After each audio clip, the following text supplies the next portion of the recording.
శ్రీ సాయి సచ్చరిత్రము 18 మరియు 19 అధ్యాయములు. హేమట్ పంతును బాబా ఎట్లు ఆమోదించి ఆశీర్వదించెను.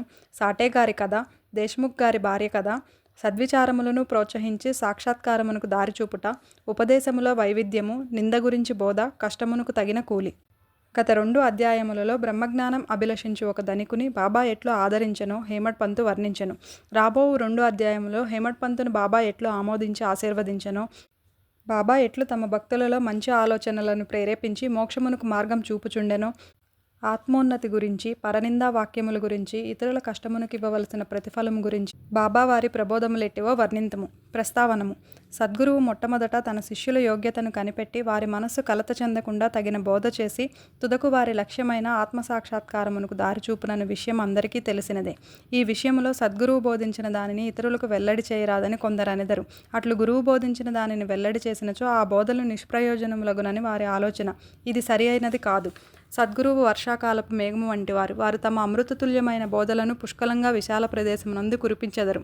వానిని మనం అనుభవించి హృదయమునకు తృప్తికరంగా జీర్ణించుకొని పిమ్మట నిస్సంకోచంగా ఇతరుల మేలు కొరకు వెల్లడి చేయవలెను. ఇది వారు మన జాగ్రత్తావస్థలోనే కాక స్వప్నావస్థలో కూడా తెలియచేయ విషయములకు వర్తించును. తమ స్వప్నమందు కనిన రామరక్షా స్తోత్రమును బుధకౌశిక ఋషి ప్రచురించిన ఉదాహరణము ఇచ్చట స్మరించవలెను. ప్రేమగల తల్లి గుణమిచ్చు చేదైన ఔషధములను బిడ్డ మేలు కొరకే బలవంతంగా గొంతులోనికి త్రోయునట్లు ఆధ్యాత్మిక విషయములను బాబా తమ భక్తులకు బోధించువారు. వారి మార్గం రహస్యమైనది కాదు, అది బహిరంగమైనదే. వారి బోధలను అనుసరించిన భక్తుల ధ్యేయము నెరవేరెడిది. సాయిబాబా వంటి సద్గురువులు మన జ్ఞాననేత్రములను తెరిపించి ఆత్మ యొక్క దైవీ సౌందర్యములను చూపి మన కోరికలను నెరవేర్చెదరు. ఇది జరిగిన పిమ్మట మన ఇంద్రియ విషయ వాంఛలు నిష్క్రమించి వివేక వైరాగ్యములను జంట ఫలములు చేతికి వచ్చును. నిద్రలో కూడా ఆత్మజ్ఞానం మొలకెత్తును. సద్గురువుల సావాసం చేసి వారిని సేవించి వారి ప్రేమను పొందినచో ఇదంతయు మనకు లభించును. భక్తుల కోరికలు నెరవేర్చి భగవంతుడు మనకు తోడ్పడి మన కష్టములను బాధలను తొలగించి మనలను సంతోషపెట్టును.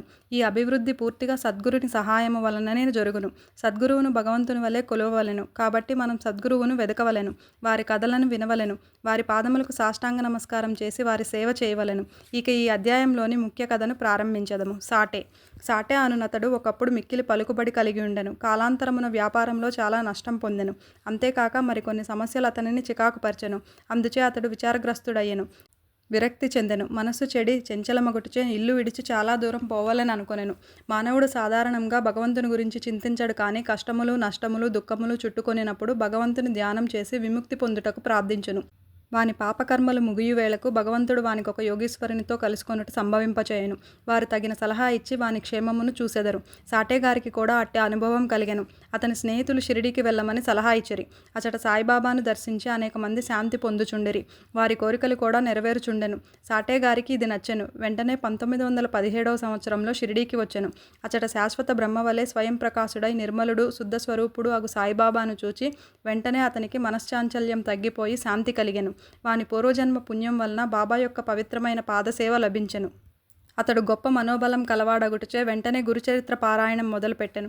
7 రోజులలో చరిత్ర చదువుట పూర్తి కాగానే బాబా ఆనాడు రాత్రి అతనికి ఒక దృష్టాంతమును చూపెను. అది ఇట్లుండెను. బాబా గురుచరిత్రము చేతిలో పట్టుకొని దానిలోని విషయములను ఎదుట కూర్చున్న సాటేకు బోధించుచున్నట్లు అతడు దానిని శ్రద్ధగా వినుచున్నట్లు చూపెను. సాటే నిద్ర నుంచి లేచిన వెంటనే కలను జ్ఞాపకముంచుకొనెను. మిగులు సంతసించెను. అజ్ఞానమనే నిద్రలో గుర్రుపెట్టి నిద్రపోచున్న తన వంటి వారిని లేపి గురుచరిత్రామృతమును రుచిచూపుట బాబా యొక్క దయార్ద్ర హృదయమే కదా అనుకొనెను. ఆ మరుసటి దినం ఆ దృశ్యమును కాకాసాహెబ్ దీక్షిత్కు తెలియచేసి దాని భావం ఏమై ఉండునో సాయిబాబాను అడిగి తెలుసుకొనమనెను. ఒక సప్తాహం చాలునో లేక ఇంకొక సప్తాహం పారాయణం చేయవలెనో కనుగొనమనెను. కాకాసాహెబ్ సమయం చూసి బాబాను ఇట్లా అడిగెను. ఓ దేవా, ఈ దృశ్యం వలన సాటేకు ఏమని చెప్పనిశ్చయించితివి? అతడు ఊరకుండవలెనా లేక ఇంకొక సప్తాహం పారాయణం చేయవలెనా? అతడు అమాయక భక్తుడు. అతని కోరిక నెరవేరవలెను. అతనికి దృష్టాంతార్థమును బోధించవలెను. వానిని ఆశీర్వదింపుడనా? బాబా, అతడు గురుచరిత్రం ఇంకొక సప్తాహం పారాయణం చేయవలెను. ఆ గ్రంథమునే జాగ్రత్తగా పఠించినచో అతడు పావనుడగును, మేలు పొందగలడు. భగవంతుడు ప్రీతి చెంది వానిని ప్రపంచ బంధముల నుండి తప్పించును అనెను. ఆ సమయమున హేమడ్ పంతు అచట ఉండి బాబా కాళ్లను ఒత్తుచుండెను. బాబా పలుకులు విని అతడు తన మనసులో ఇట్లనుకొనెను. సాటే యొక్క వారమే పారాయణం చేసి ఫలితం పొందెనా? నేను 40 సంవత్సరముల నుంచి పారాయణం చేయుచున్నాను గదా, నాకు ఫలితం లేదు గదా. అతడిక్కడ 7 దినములు మాత్రమే నివసించెను. నేను 7 సంవత్సరముల నుంచి ఉన్నాను. నా ప్రయత్నములన్నీ నిష్ఫలమా ఏమి? చాతక పక్షి మేఘము నుంచి పడు నీటి బిందువుకై కనిపెట్టుకొని ఉన్నట్లు నేను కూడా బాబా తమ దయామృతమును నాపై వర్షించెదరని, వారి బోధనలచే నన్ను ఆశీర్వదించెదరని కనిపెట్టుకొని ఉన్నాను. ఈ ఆలోచన వాని మనసులో మెదిలిన వెంటనే బాబా దానిని గ్రహించెను. భక్తుల మనస్సులలో ఉండేటి ఆలోచనలన్నయూ బాబా గ్రహించెడువారు. అంతేకాక చెడ్డ ఆలోచనలను అణుచుచు మంచి ఆలోచనలను ప్రోత్సహించువారు. హేమడ్ పంతు మనస్సును కనిపెట్టి బాబా వెంటనే లేపి శ్యామ వద్దకు పోయి అతని వద్ద 15 రూపాయలు దక్షిణ తీసుకొని అతనితో కొంతసేపు మాట్లాడిన పిమ్మట రమ్మనెను. బాబా మనసు కారుణ్యోదయమయ్యను. కాన వారిట్లో ఆజ్ఞాపించిరి. బాబా ఆజ్ఞను జవదాటగలవారెవరు? హేమడ్ పంతు వెంటనే మసీదు విడిచి శ్యామ గృహమునకు పోయెను. అప్పుడే అతడు స్నానం చేసి దోవతి కట్టుకొనుచుండెను. అతడు బయటకు వచ్చి హేమడ్ పంతును ఇట్లా అడిగెను. మధ్యాహ్నారత సమయమందు మీరిక్కడ ఏలా ఉన్నారు? మీరు మసీదు నుండి వచ్చుచున్నట్లున్నదే. మీరేలా చికాకుతో చంచలంగా ఉన్నారు? మీరు ఒంటరిగా వచ్చినారేలా? కొంతసేపు కూర్చొని విశ్రాంతి చెందుడు.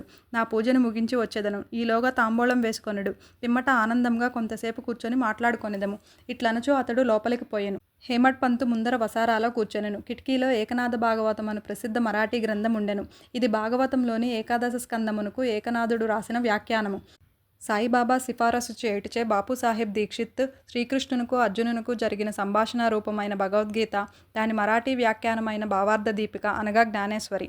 శ్రీకృష్ణునకు అతని సేవకుడగు ఉద్ధవునకు జరిగిన సంభాషణ రూపమైన ఏకనాథ భాగవతము మరియు భావార్థ రామాయణమును నిత్యం షిరిడీలో చదువుచుండేవాడు. భక్తులు వచ్చి బాబాని ఏదైనా ప్రశ్నలు వేసినప్పుడు బాబా కొంతవరకు జవాబిచ్చి అటుపైన వారిని ఆ గ్రంథములు పారాయణమును వినుమని పంపుచుండెను. ఈ గ్రంథములే భాగవత ధర్మంలోని ముఖ్య గ్రంథములు. భక్తులు బాబా ఆజ్ఞానుసారం ఆ సత్సంగములకు పోయి ఆ గ్రంథములు వినినప్పుడు వారి ప్రశ్నలకు సంతృప్తికరమైన సమాధానములు లభించుచుండెను. హేమడ్ పంతు కూడా నిత్యం ఏకనాథ భాగవతమును పారాయణ చేయువాడు. హేమడ్ పంతు ఆ దినం తాను నిత్యం చదువు గ్రంథభాగం పూర్తి చేయకయే కొందరు భక్తులతో కలిసి మసీదుకు పోయెను. శ్యామ ఇంటి కిటికీలో ఉన్న ఏకనాథ భాగవతమును తీయగా తానానాడు పూర్తి చేయని భాగం వద్దనే పుస్తకం తెరుచుకొనెను. తన నిత్యపారాయణం పూర్తి చేయుటకే కాబోలు బాబా తన నచ్చటకు పంపెనని హేమడ్ పంతు అనుకొనెను. వెంటనే తన నిత్యపారాయణమును పూర్తి చేసెను. పిమ్మట శ్యామ తన పూజను ముగించి బయటకు వచ్చెను. వారిరువురికి ఈ దిగువ సంభాషణ జరిగెను. హేమడ్ పంతు: నేను బాబా వద్ద నుండి ఒక కబురు తీసుకొని వచ్చినాను. బాబా నీ వద్ద 15 రూపాయల దక్షిణ తీసుకొని రమ్మని నన్ను ఆజ్ఞాపించి ఉన్నారు. అంతేకాదు కొంతసేపు నీతో కూర్చొని మాట్లాడిన పిమ్మట మసీదుకు రమ్మని చెప్పిరి. శ్యామ ఆశ్చర్యముతో: నా వద్ద డబ్బు లేదు. నా 15 సాష్టాంగ నమస్కారములు పైకమునకు బదులుగా బాబాకు సమర్పించుము. హేమడ్ పంతు: సరే, నీ నమస్కారములు ఆమోదింపబడినవి. మనం కూర్చొని కొంతసేపు మాట్లాడుకొనిదెము. మన పాపములను నశింపచేయనట్టి బాబా లీలలను కథలను చెప్పుము. శ్యామ: అయితే కొంతసేపు కూర్చొనుము. ఆ దేవుని లీలలు మిక్కిలి ఆశ్చర్యకరమైనవి. నీకిదివరకే తెలియను. నేను పల్లెటూరు వాడను. నీవా చదువుకున్న పట్టణవాసివి. నీవిక్కడకు వచ్చిన తర్వాత కొన్ని లీలలను చూసియే ఉండువు. వానిని నీ ముందు నేనెట్లు వర్ణించగలను? సరే, ఈ తమలపాకులు ఒక్క సున్నం తీసుకొని తాంబూలం వేసుకొనుము. నేను లోపలకు పోయి దుస్తులు ధరించి వచ్చెదను. కొద్ది నిమిషములలో శ్యామ బయటికి వచ్చి హేమడ్ పంతుతో మాట్లాడుచూ కూర్చొనెను.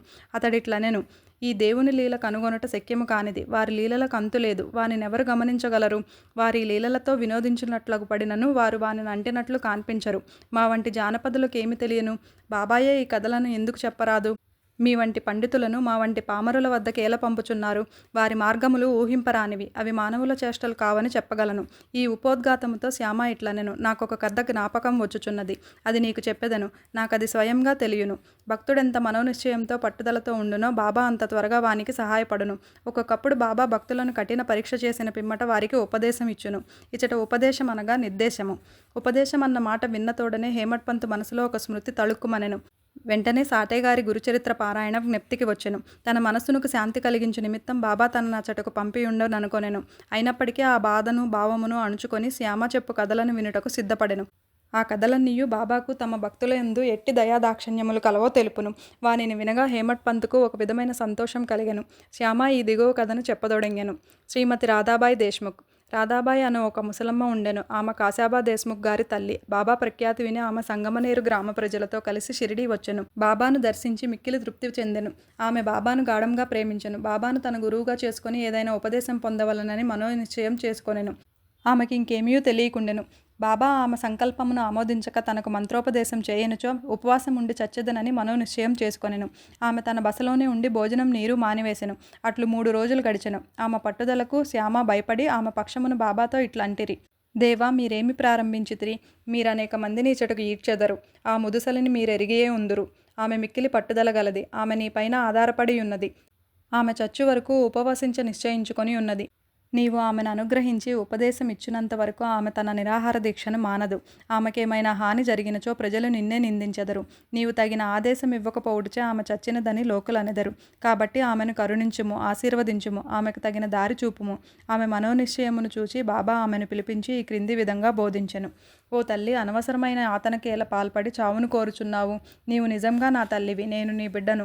నా యందు కనికరించి నేను చెప్పునది పూర్తిగా వినుము. నీకు నా వృత్తాంతమును చెప్పెదను. నీవు దానిని బాగా వినినచో నీకది మేలు చేయును. నాకొక గురువుండెను. వారు గొప్ప యోగీశ్వరులు, మిక్కిలి దయాద్ర హృదయులు. వారికి చాలా కాలం శుశ్రూష చేసి తిని, కానీ నా చెవిలో వారే మంత్రము ఊదలేదు. నాకు వారిని వదిలిపోవ తలంపే లేకుండెను. నేను వారితోనే ఉండుటకు, వారి సేవ చేయుటకు, వారి వద్ద కొన్ని ఉపదేశములను గ్రహించుటకు నిశ్చయించుకొంటిని. కానీ వారి మార్గం వారిది. వారు నా తల గొరిగించిరి. నా నుండి 2 పైసలు దక్షిణ అడిగిరి. నేను దానిని వెంటనే వారికి సమర్పించి తిని, మీ గురువుగారు పూర్ణ కాములైనచో వారు మిమ్మల్ని దక్షిణ అడుగనేలా, వారు నిష్కాములని ఎట్లు అనిపించుకొందురు అని నీవు అడగవచ్చును. దానికి సమాధానం సూటిగా చెప్పగలను. వారు డబ్బును లక్ష్యపెట్టేవారు కారు. ధనముతో వారు చేయునదేమున్నది? వారు కోరిన 2 కాసులలో ఒకటి నిష్ఠ, రెండవది సంతోష స్థైర్యములతో కూడిన ఓరిమి. నేను ఈ రెంటిని వారికి అర్పించితిని. వారు ప్రసన్నులైరి. నా గురువును అట్లు 12 సంవత్సరములు సేవించితిని. వారే నన్ను పెంచి పోషించిరి. భోజనమును కానీ వస్త్రమునకు కానీ నాకు లోటు లేకుండెను. వారు పరిపూర్ణులు. వారు ప్రేమావతారమని చెప్పవచ్చును. ఆ ప్రేమను నేనెట్లు వర్ణించగలను? వారు నన్ను మిక్కిలి ప్రేమించేడివారు. ఆ విధమైన గురువే ఉండరు. నిరంతర ధ్యానంలో ఉన్న వారిని తదేకంగా చూచుచుండేడివాడను. మేమిద్దరం ఆనందంలో మునిగెడివారము. రాత్రింబవళ్ళు నిద్రాహారములు లేక నేను వారి వైపు దృష్టి నిగడ్చితిని. వారిని చూడనిచో నాకు శాంతి లేకుండెను. వారి ధ్యానం, వారి సేవ తప్ప నాకు ఇంకొకటి లేకుండెను. వారే నా ఆశ్రమము. నా మనసు ఎల్లప్పుడూ వారి యందే నాటుకొని ఉండేటిది. ఇదియే వారడిగిన దక్షిణలో 1 పైస. సబూరి, సంతోష స్థైర్యములతో కూడిన ఓరిమి అనున్నది 2వ పైసా. నేను మిక్కిలి సంతోషముతో చాలా కాలం కనిపెట్టుకొని వారి సేవ చేసి తిని. ఈ ప్రపంచమనే సాగరమును సబూరి అను యోడ నిన్ను సురక్షితంగా దాటించును. సబూరి అనునది అత్యంత ఉత్తమ లక్షణము. అది పాపములనన్నీయు తొలగించును, కష్టములను పారద్రోలును, అనేక విధముల అవాంతరములను తొలగించి భయమును పారద్రోలును, తుదకు జయమును కలుగుచేయును. సబూరి అనునది సుగుణములకు గణి, మంచి ఆలోచనలకు తోడు వంటిది. నిష్ఠ, సబూరి అనునవి అన్యోన్యమైన అక్కచెల్లెండ్ర వంటివి. నా గురువు నా నుండి ఇతరమేమియో ఆశించి ఉండలేదు. వారు నన్ను ఉపేక్షించక సర్వకాల సర్వావస్థల యందు కాపాడుచుండెడివారు. నేను వారితో కలిసి ఉండేడివాడెను. ఒక్కొక్కప్పుడు వారిని విడిచి ఉండినను వారి ప్రేమకు ఎన్నడూ లోటు కలగలేదు. వారు తమ దృష్టి చేతనే నన్ను కాపాడుచుండెడివారు. తాబేలు తన పిల్లలను కేవలం దృష్టి చేతనే పెంచునట్లు నన్ను కూడా నా గురువు తమ దృష్టితో పోషించుచుండెడివారు. తల్లి తాబేలు ఒక ఒడ్డును ఉండును, బిడ్డ తాబేలు 2వ ఒడ్డునుండును. తల్లి తాబేలు పిల్ల తాబేలుకు ఆహారం పెట్టుట గాని పాలిచ్చుట గాని చేయదు. తల్లి తన పిల్లలపై తమ దృష్టిని పోనిచ్చును. పిల్లలు ఎదిగి పెద్దవి అగును. అటులనే మా గురువు కూడా తమ దృష్టిని నా యందు నిలిపి నన్ను ప్రేమతో కాపాడిరి. ఓ తల్లి, నా గురువు నాకు మంత్రమేమియూ ఉపదేశించలేదు. అటువంటప్పుడు నేను నీ చెవిలో మంత్రమును ఎట్లు ఊదగలను? గురువు యొక్క ప్రేమమయమైన తాబేలు చూపే మనకు సంతోషమునిచ్చునని జ్ఞాపకం ఉంచుకొనుము. మంత్రము కానీ ఉపదేశం కానీ ఎవరి వద్ద నుండి పొందుటకు ప్రయత్నించకము. నీ ఆలోచనలు, నీవు చేయు పనులు నా కొరకే వినియోగించుము. నీవు తప్పక పరమార్థమును పొందెదము. నా వైపు సంపూర్ణ హృదయముతో చూడుము. నేను నీ వైపు అట్లనే చూసెదను. ఈ మసీదులో కూర్చొని నేను నిజమే చెప్పెదను. నిజం తప్ప మరేమీ మాట్లాడను. ఏ సాధనములు కానీ 6 శాస్త్రములలో ప్రావీణ్యం కానీ అవసరం లేదు. నీ గురువునందు ప్రేమ విశ్వాసములు ఉంచుము. గురువే సర్వమును చేయువాడనియు కర్త అనియు పూర్తిగా నమ్ముము. ఎవరైతే గురువు యొక్క మహిమను గొప్పతనమును గ్రహించెదరో, ఎవరైతే గురువుని బ్రహ్మ విష్ణు మహేశ్వర స్వరూపుడని ఎంచెదరో వారే ధన్యులు. ఈ ప్రకారంగా ఉపదేశించి బాబా ఆ ముసలమ్మను ఒప్పించెను. ఆమె బాబాకు నమస్కరించి ఉపవాసమును వదులుకొనెను. ఈ కథను జాగ్రత్తగాను శ్రద్ధగాను విని దాని ప్రాముఖ్యమును సందర్భమును గుర్తించి హేమట్ పంతు మిక్కిలి ఆశ్చర్యపడెను. ఈ ఆశ్చర్యకరమైన బాబా లీలను చూచి అతని ఆపాదమస్తకము పులకరించెను. సంతోషముతో ఉప్పొంగెను. గొంతుకు ఆరిపోయిను. ఒక్క మాటైనా మాట్లాడుటకు చేతకాకుండెను. శ్యామ అతని నీ స్థితిలో చూసి, ఏమి జరిగినది? ఏలా ఊరుకున్నావు? అట్టి బాబాలీలలు నీకెన్ని వర్ణింపవలెను అని అడిగాను. అదే సమయమందు మసీదులో గంట మ్రోగెను. మధ్యాహ్న హారతి పూజ ప్రారంభమైనని గ్రహించిరి. కనుక శ్యామ, హేమట్ పంతులిద్దరూ మసీదుకు త్వరగా పోయిరి. బాపూసాహెబ్ జోగు అప్పుడే హారతి ప్రారంభించెను. స్త్రీలు మసీదు నిండిరి. దిగువ ఖాళీ జాగాలో పురుషులు నిండిరి. అందరూ బాజా భజంత్రీలతో ఒకే వరసతో హారతి పాడుచుండిరి. బాబాకు కుడివైపు శ్యామ, ముందర హేమట్ పంతు కూర్చునిరి. వారిని చూచి బాబా హేమట్ పంతును శ్యామ ఇచ్చిన దక్షిణ నిమ్మనెను. శ్యామ రూపాయలకు బదులుగా నమస్కారములు ఇచ్చిననియు శ్యామ ప్రత్యక్షంగా కలడు కనుక అడగవచ్చుననెను. బాబా ఇట్లనెను, సరే మీరిద్దరూ కొంతసేపు మాట్లాడుకొంటిరా? అట్లయినచో మీరేమి మాట్లాడుకొనియారో చెప్పుము. గంటల చప్పుడును, మద్దెల శబ్దమును, పాటల ధ్వనిని లెక్కించక హేమట్ పంతు బాబాకు జరిగినదంతయు చెప్పుటకు ఆతురపడెను. తాము ముచ్చటించినదంతయు తనకు చాలా ఆనందం కలుగచేసినదనియు, ముఖ్యంగా ముసలమ్మ కథ మిక్కిలి ఆశ్చర్యం కలుగజేసినదనియు, దానిని విని బాబా లీలలు అగోచరములని తెలుసుకొంటిననియు, ఆ కథ రూపంతో తన్ను బాబా ఆశీర్వదించరని హేమట్ పంతు చెప్పెను. అప్పుడు బాబా, కథ చాలా అద్భుతమైనది, నీవెటులా ఆనందించితివి, నాకా విషయమై వివరములన్నయూ చెప్పుము అనిరి. అప్పుడు హేమట్ పంతు తానింతకు ముందు విన్న కథను పూర్తిగా బాబాకు వినిపించి, అది తన మనమునందు శాశ్వత ప్రభావమును కలిగించినదని చెప్పెను. ఇది విని బాబా మిగులు సంతసించెను. ఆ కథ నీకు నచ్చినదా, దాని ప్రాముఖ్యమును నీవు గుర్తించితివా అని బాబా హేమట్ పంతును అడిగెను. అవును బాబా, నా మనశ్చాంచల్యము నిష్క్రమించినది, నాకు నిజమైన శాంతి విశ్రాంతి కలిగినది, సత్యమార్గమును కనుగొనగలిగితిని అని హేమట్ పంతు బదులు చెప్పెను. బాబా ఇట్లు చెప్పెను, నా పద్ధతి మిక్కిలి విశిష్టమైనది. ఈ ఒక్క కథను జ్ఞప్తి అందుంచుకొనుము, అది మిక్కిలి ఉపయోగించును. ఆత్మసాక్షాత్కారమునకు ధ్యానం అవసరం. దాన్ని నలవరుచుకున్నచో వృత్తులన్నీయు శాంతించును. కోరికలన్నీయు విడిచి నిష్కామివై నీవు సమస్త జీవరాశి యందు గల భగవంతుని ధ్యానింపుము. మనస్సు ఏకాగ్రమైనచో లక్ష్యము నెరవేరును. సదా నా నిరాకార స్వభావమును ధ్యానింపుము. అదియే జ్ఞానస్వరూపము, చైతన్యము, ఆనందము. మీరిది చేయలేనిచో రాత్రింబగళ్ళు మీరు చూచుచున్న నా ఈ ఆకారమును ధ్యానించుడు. అట్లు కొన్నాళ్ళు చేయగా మీ వృత్తులు కేంద్రీకృతమగును. ధ్యాత, ధ్యానము, ధ్యేయము అను మూడింటికి గల భేదము పోయి ధ్యానించువాడు చైతన్యముతో ఐక్యమై బ్రహ్మముతో నభిన్నమగును. తల్లి తాబేలు నదికి ఒక ఒడ్డును ఉండును, దాని పిల్లలు ఇంకొక ఒడ్డును ఉండును. తల్లి వానికి పాలిచ్చుట గాని పొదవుకొనుట గాని చెయ్యదు. దాని చూపు మాత్రమే వానికి జీవశక్తినిచ్చుచున్నది. చిన్న తాబేళ్లు ఏమీ చేయక తల్లిని జ్ఞాపకముందుంచుకొనెను. తల్లి తాబేలు చూపు చిన్నవానికి అమృతధార వలె పనిచేయును. అదియే వాని బ్రతుకునకు సంతోషమునకు ఆధారము. గురువునకు శిష్యునకు గల సంబంధం ఇట్టిదే. బాబా ఈ మాటలు పూర్తి చేసేసరికి హారతి పూర్తి అయ్యను. అందరూ శ్రీ సచ్చిదానంద సద్గురు సాయినాథ్ మహారాజ్కి జై అని జై జయధ్వానములు చేసిరి. ఓ ప్రియ పాఠకులారా, ఈ సమయమందు మనం కూడా మసీదులోని జనసమూహంతో కలిసి ఉన్నట్లు భావించి మనం కూడా ఆ జై జయధ్వనులలో పాల్గొందుము. హారతి పూర్తి కాగానే ప్రసాదం పంచిపెట్టిరి. బాబాకు నమస్కరించి బాపుసాహెబ్ జోగు బాబా చేతిలో కలకండ ముక్కను పెట్టెను. బాబా దానినంతయు హేమట్ పంతు చేతిలో పెట్టి ఇట్లనెను, ఈ కథను నీవు మనమునకు పట్టించుకొని జ్ఞప్తి ఎందుంచుకొనెనచో నీ స్థితి కలకండ వలె తీయగా ఉండును. నీ కోరికలన్నీయు నెరవేరును. నీవు సుఖంగా నుందువు. హేమట్ పంతు బాబాకు సాష్టాంగ నమస్కారం చేసి ఇట్లు ఎల్లప్పుడూ నన్ను అనుగ్రహించుము, ఆశీర్వదించుము, కాపాడుము అని ప్రార్థించెను. అందుకు బాబా ఇట్లు జవాబు చెప్పెను, ఈ కథను వినుము, దీనిని మననం చేయుము, ఇది ధ్యాసనం చేయుము. అట్లయినచో నీవు భగవంతుని ఎల్లప్పుడూ జ్ఞప్తి అందుంచుకొని ధ్యానించదవు. భగవంతుడు నీ ముందర ప్రత్యక్షమగును. ఓ ప్రియమైన చదువరులారా, అప్పుడు హేమట్ పంతుకు కలకండ ప్రసాదం దొరికెను. ఇప్పుడు మనము ఈ కథ అనే కలకండ ప్రసాదమును పొందెదము. దానిని హృదయపూరితంగా సేవించి ధ్యానించి మనస్సును నిలిపెదము. ఇట్లు బాబా కృపచే బలంగాను సంతోషంగాను ఉండెదము. తదాస్తు. 19వ అధ్యాయం చివర హేమట్ పంతు కొన్ని ఇతర విషయములను చెప్పి ఉన్నారు. అవి ఈ దిగువ పొందుపరిచితిమి. మన ప్రవర్తన గురించి బాబా ఉపదేశము. ఈ దిగువ చెప్పిన బాబా పలుకులు సాధారణమైనవైనప్పటికీ అమూల్యములు. వానిని మనసునందుంచుకొని అట్లే చేసినచో అవి మనకు మేలు చేయును. ఏదైనా సంబంధం ఉండనిదే ఒకరు ఇంకొకరి వద్దకు పోరు. ఎవరు కానీ ఎట్టు జంతువు కానీ నీ వద్దకు వచ్చినచో నిర్దాక్షణ్యంగా వానిని తరిమివేయకుము. వానిని సాదరం చూడుము. దాహం గలవారికి నీరిచ్చినచో, ఆకలితో ఉన్నవారికి అన్నం పెట్టినచో, బట్టలు లేని వారికి బట్టలిచ్చినచో, నీ ఇంటి వసారా ఇతరులు కూర్చునుటకు విశ్రాంతి తీసుకొనుటకు వినియోగించినచో నిశ్చయంగా భగవంతుడు మిక్కిలి ప్రీతి చెందును. ఎవరైనా ధన సహాయం కోరి నీ వద్దకు వచ్చినచో నీకిచ్చుట ఇష్టం లేకున్నా నీవు ఇవ్వనక్కర్లేదు. కానీ వానిపై కుక్క వలె మొరగవద్దు. ఇతరులు నిన్నెంతగా నిందించనను నీవు కఠినంగా జవాబు ఇవ్వకము. అట్టి వాణిని నీవెల్లప్పుడూ ఓర్చుకొనినచో నిశ్చయంగా నీకు సంతోషం కలుగును. ప్రపంచం తలక్రిందులైనప్పటికీ నీవు చెలించకము. నీ ఉన్న చోటనే స్థైర్యంగా నిలిచి నెమ్మదిగా నీ ముందు జరుగుచున్న నాటకమును చూచుచుండుము. నీకు నాకు మధ్య గల గోడలను నిర్మూలించుము. అప్పుడు మనమిద్దరము కలిగి మార్గం ఏర్పడును. నాకు నీకు భేదం గలదు అనునదియే భక్తుని గురువును దూరంగా ఉంచుచున్నది. దానిని నశింపచేయనిదే మనకు ఐక్యత కలగదు. అల్లా మాలిక్, భగవంతుడే సర్వాధికారి. ఇతరులెవ్వరూ మనలను కాపాడువారు కారు. భగవంతుని మార్గం అసామాన్యము, మిక్కిలి విలువైనది, కనుగొన వీలులేనిది. వారి ఇచ్ఛానుసారమే మనము నడిచెదము. మన కోరికలను వారు నెరవేర్చెదరు, మనకు దారి చూపెదరు. రుణానుబంధముచే మనమందరము కలిసితిమి. ఒకరికొకరు తోడ్పడి ప్రేమించి సుఖముగాను సంతోషముగాను ఉందుముగాక. ఎవరైతే తమ జీవిత పరమావధిని పొందెదరో వారు అమరులై సుఖంగా ఉండెదరు. తక్కిన వారందరూ పేరునకే ఊపిరి సలుపు వరకు మాత్రమే బ్రతికెదరు. సద్విచారములను ప్రోత్సహించి సాక్షాత్కారమునకు దారి చూపుట. సాయిబాబా సద్విచారములను ఎట్లు ప్రోత్సహించుచుండెనో తెలుసుకొనుట మిగులు ఆసక్తికరంగా ఉండును. భక్తి ప్రేమలతో వారికి సర్వస్వ శరణాగతి చేసినచో వారు నీకెట్లు పదే పదే సహాయపడెదరో తెలియను. పక్క నుంచి లేవగానే నీకేమైనా మంచి ఆలోచన కలిగినా దానిని తరువాత పగలంతయు వృద్ధి చేసినచో నీ మేధాశక్తి వృద్ధి పొందును, నీ మనస్సు శాంతి పొందును. హేమట్ పంతు దీనికై ప్రయత్నించదలిచెను. ఒక బుధవారం రాత్రి పండుకొనేప్పుడు ఇట్లా అనుకొనెను, రేపు గురువారము, శుభదినము. షిరిడీ పవిత్రమైన స్థలం కావున రేపటి దినమంతయు రామనామస్మరణతోనే కాలం గడిపెదనని మనోనిశ్చయం చేసుకొనెను. ఆ మరుసటి దినం లేవగానే రామనామము ప్రయత్నం లేకుండా జ్ఞప్తికి వచ్చెను. అతడు మిక్కిలి సంతసించెను. కాలకృత్యములు తీర్చుకొని పిమ్మట బాబాను చూచుటకు పువ్వులను తీసుకొని పోయెను. దీక్షిత్వాడ విడిచి బూటీవాడ దాటుచుండగా ఒక చక్కని పాట వినబడెను. ఔరంగాబాద్ నుంచి వచ్చిన వాడొకడు మసీదులో బాబా ముందర పాడుచుండెను. అది ఏక్నాథ్ మహారాజ్ రచించిన గురుకృపాంజన పాయే మేరే బాయి అనునది. గురువు కృపయను అంజనము లభించెను. దాని మూలమున తన కండ్లు తెరవబడెను.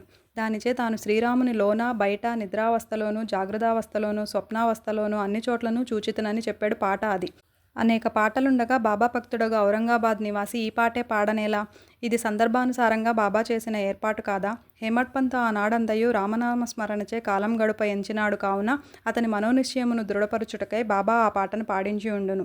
రామనామస్మరణ ఫలితము గురించి మహాత్ములందరిది ఒకే భావము. అది భక్తుల కోరికలు నెరవేర్చి వారిని కష్టముల నుండి కాపాడును. ఉపదేశంలో వైవిధ్యము, నింద గురించి బోధ.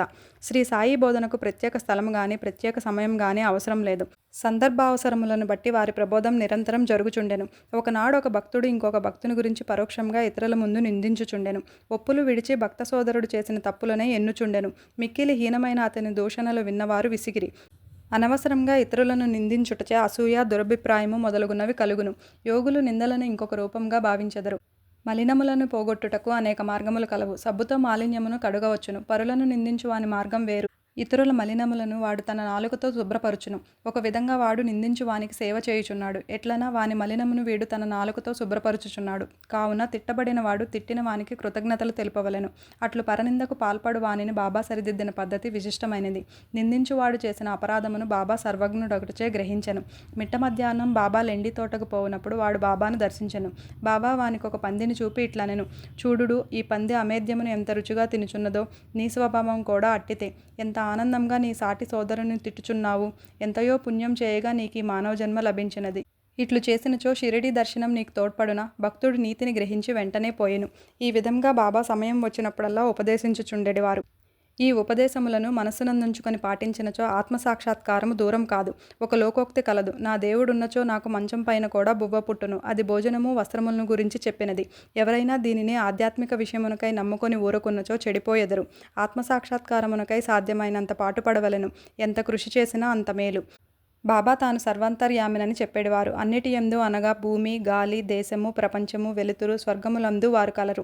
ఆయన అనంతుడు. ఆ కనిపించడి 3.5 మూరల దేహమే బాబా అని అనుకున్న వారికి పాఠం చెప్పుటకే వారు ఈ రూపముతో అవతారం ఎత్తిరి. బాబాకు సర్వస్వ శరణాగతి చేసి అహర్నిశలు వారినే ధ్యానించినచో చక్కెర, తీపి, కెరటములు, సముద్రము, కన్ను, కాంతి కలిసి ఉన్నట్లే శ్రీ సాయితో తాధ్యాత్మతము పొందెదము. ఎవరైతే చావు పుట్టుకల నుండి తప్పించుకొనుటకు ప్రయత్నించెదరో వారు శాంతము, స్థిరమైన మనస్సుతో ధార్మిక జీవనం గడపవలెను. ఇతరుల మనస్సు బాధించినట్లు మాట్లాడరాదు. మేలునరించు పనులనే ఎల్లప్పుడూ చేయవలెను. తమ కర్తవ్య కర్మలను ఆచరించుచు భగవంతునికి సర్వస్వ శరణాగతి చేయవలెను.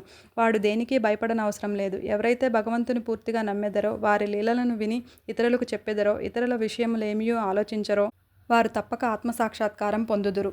అనేక మందికి బాబా తమ నామమును జ్ఞప్తి అందుంచుకొని శరణు వేడమనెను. తానెవరు అను దానిని తెలుసుకొనగోరు వారికి శ్రవణమును, మననమును చేయమని సలహా ఇచ్చేవారు.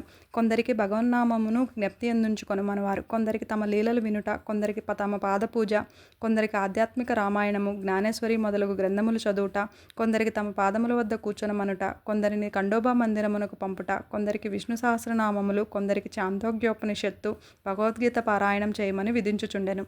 వారి ఉపదేశములకు పరిమితి లేదు, అడ్డు లేదు.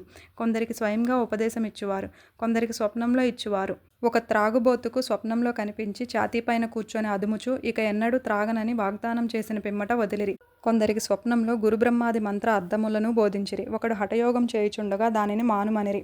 వారి మార్గములను చెప్పుట కలవి కాదు. ప్రపంచ విషయముల్లో తన ఆచరణలనే ఉదాహరణలుగా బోధించువారు. అట్టి వానిలో ఒకటి పనికి తగిన ప్రతిఫలము. బాబా ఒకనాడు మిట్ట మధ్యాహ్నం రాధాకృష్ణమాయి ఇంటి సమీపమునకు వచ్చి నిచ్చెన తీసుకురమ్మని అనెను. ఒకడు పోయి దానిని తెచ్చి ఇంటికి చేరవేశెను. బాబా వామన్ గోండ్కర్ ఇంటి పైకి ఎక్కి రాధాకృష్ణమాయి ఇంటి పైకప్పును దాటి ఇంకొక పక్కకు దిగెను. బాబా అభిప్రాయమేమో ఎవరికీ తెలియలేదు. రాధాకృష్ణమాయి మలేరియా జ్వరంతో ఉండెను. ఆమె జ్వరమును తొలగించుటకై బాబా ఇట్లు చేసి ఉండునని అనుకొనిరి. దిగిన వెంటనే నిచ్చెన తెచ్చిన వానికి బాబా 2 ఇచ్చెను. ఎవడో ధైర్యం చేసి నిచ్చెన తెచ్చినంత మాత్రమున వానికి 2 ఎలా ఇవ్వవలెనని బాబాను ప్రశ్నించెను. ఒకరి కష్టం ఇంకొకరు ఉంచుకొనరాదు. కష్టపడు వాని కూలి సరిగాను దాతృత్వంతోనూ ధారాళముగాను ఇవ్వవలెనని బాబా చెప్పెను. బాబా సలహా ప్రకారం ప్రవర్తించినచో కూలివాడు సరిగా పనిచేయును. పని చేయించేవాడు పని చేసేవారలు కూడా సుఖపడెదరు. సమ్మెలకు తావుండదు. మదుపు పెట్టువానికి కష్టపడి కూలీ చేయువాండ్రకు మనస్పర్ధలుండవు. 18 మరియు 19 అధ్యాయములు సంపూర్ణము. ఓం నమో సాయినాథాయ.